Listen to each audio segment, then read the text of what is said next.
Are you sick and tired of working small deals and being paid tiny little commission checks? I know I was. I have good news for you. It's come to my attention. I closed my first six-figure software sales deal with a 25,000 employee multinational corporation that every single one of you watching right now would recognize the brand name for. I'm not going to reveal the company in today's video because I was fired from my sales job before the contract actually got signed. I had been working on that deal daily for the previous 6 months of employment. I put in over 100 hours working on the deal, and I will not be getting paid out on the $20,000 commission check I was expecting. So in today's video, I'm going to unpack the win story step by step so that you have an insider's look into how enterprise sales actually works.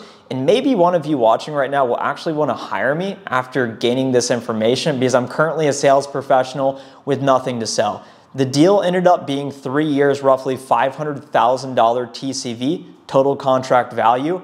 I'm going to talk about this deal through the perspective of 3 phases. Phase 1 was the initial RFP process. RFP stands for Request for Proposal. Large organizations oftentimes will send out multiple RFPs to multiple different vendors in order to get multiple different bids so that they can have a more competitive pricing and they will understand the structure of who offers what and how does it actually work. Phase number 2 is the customer-facing interactions, giving the presentations. On multiple occasions, I had over 20 people on these meetings that I led, some internal folks, and many folks from the customer team ranging in a variety of different seniority levels.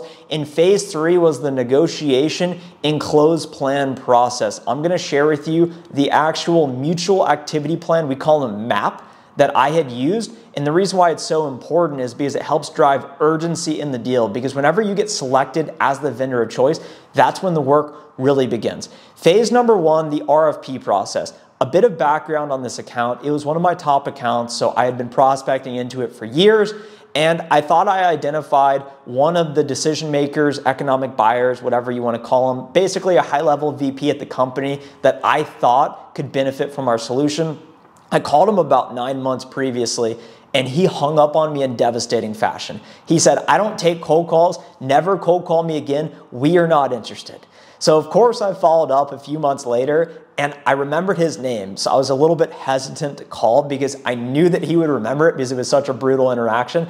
And he did the exact same thing again and basically said, "We will never be interested." Coincidentally, about 2 weeks after that call, I got an email out of the blue from this customer account from a member of their purchasing RFP department saying, "We'd like to select your company as a vendor to compete in our RFP process."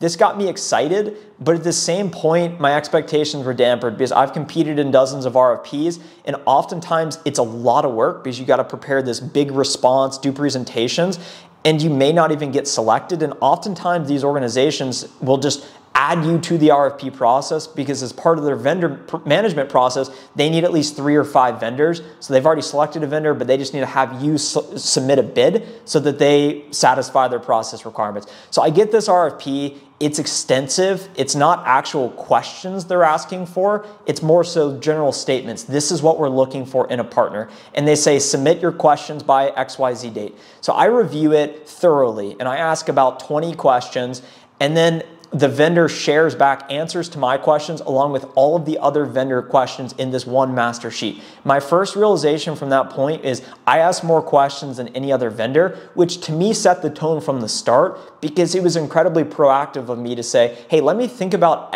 all the information I would need in order to go directly to a solution presentation.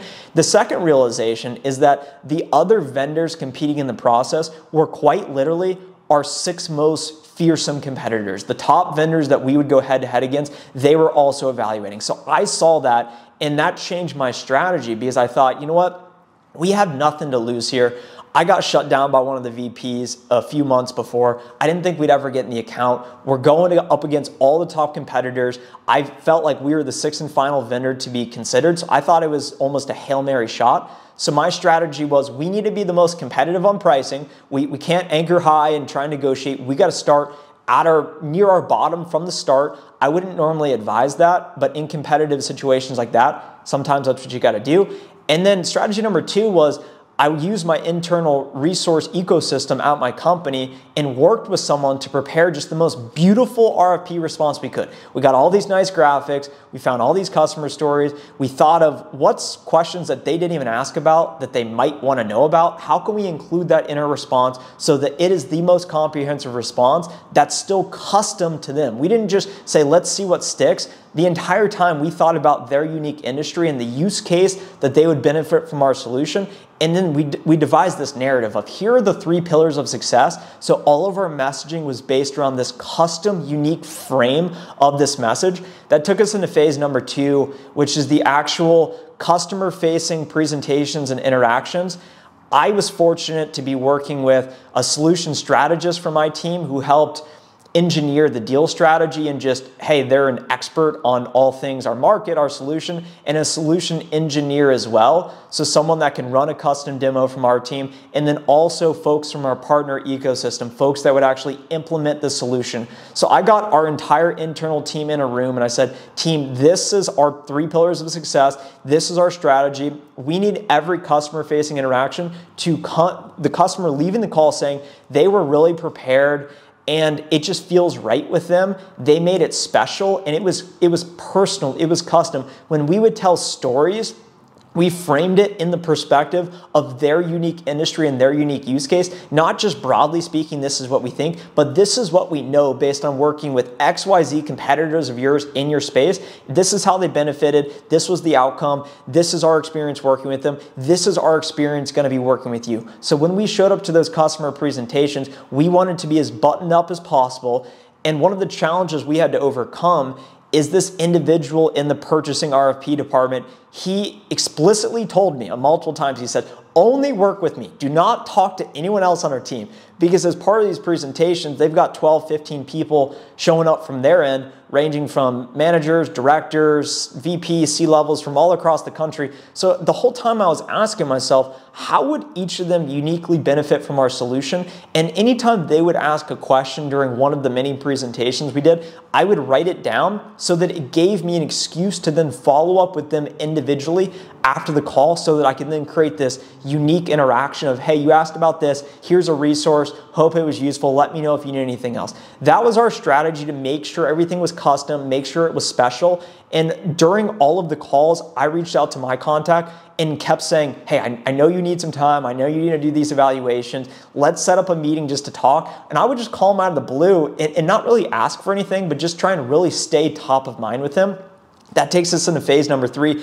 We are eventually selected as the vendor of choice, but he framed it as you're in the final 2, and he kind of tried to negotiate us on price. So I showed up to that pricing call and I basically said, look, this is what you asked for. This is what we can do. This is how we're going to lock in fixed future enterprise pricing because you're this large organization. And we really wanted that to feel special. So we ended up receiving this formal letter. You are our vendor of choice. We'd like to go forward with you. Let's begin. Anytime you've been given a vendor of choice, that is a celebration, but it is by no means the deal is done. I've been burned many times on deals where I've been given vendor of choice, meaning they want to go with us, but the contract does not end up getting signed. So I'm now conditioned to say, hey, that's a positive sign, good momentum, let's now do all we can to finish. So at that point in time, I called my contact, I said, thank you so much for everything you've done for us through this process.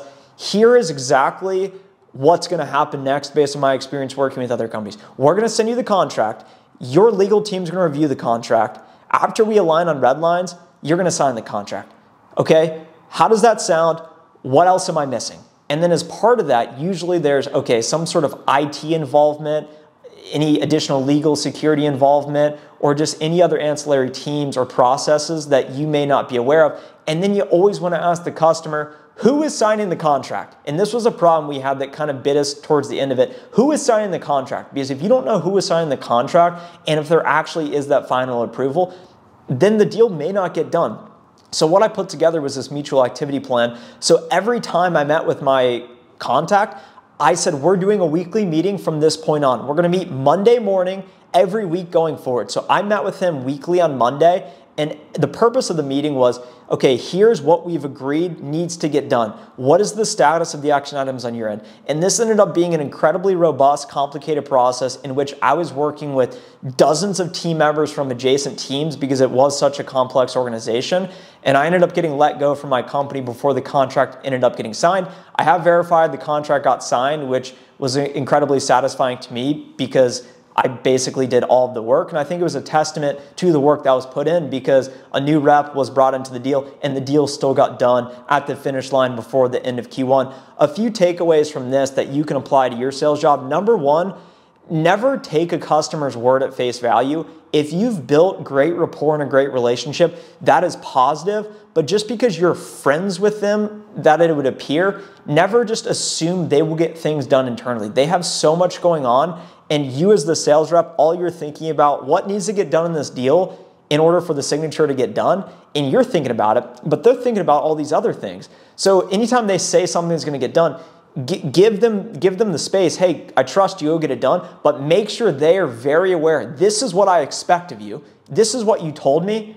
Why did it get done? Why did it not get done? And in order to truly hold them accountable, you need to be front-facing with them. You need to be top of mind. You need to keep their attention. So you need weekly recurring meetings with these customers that you plan to do deals with. If you do not have a scheduled next event after a particular meeting and too much time goes by, time kills all deals. And this was a lesson I had learned over the previous year working deals. You always want to have that scheduled next event, and you always want to be very clear to the customer, this is what I expect of you in order to gain compliance so that they do what you say. And don't think of it as being too hostile or selfish or just too direct. You want to be direct. You don't want to beat around the bush. When it comes to pricing, ask them about pricing. Ask them who's signing the contract. Ask them, is there any reason why it would not get signed by this date? Because it would be selfish otherwise for you not to press them on it because you are trying to provide them the solution that they desperately want to go forward with in the first place. If you enjoyed today's video, subscribe to the channel now and hit the little notification bell. I have a feeling this video is going to get us over the 30,000 subscriber milestone mark. I really appreciate you guys supporting me along this journey, and I'll talk to you in the next video.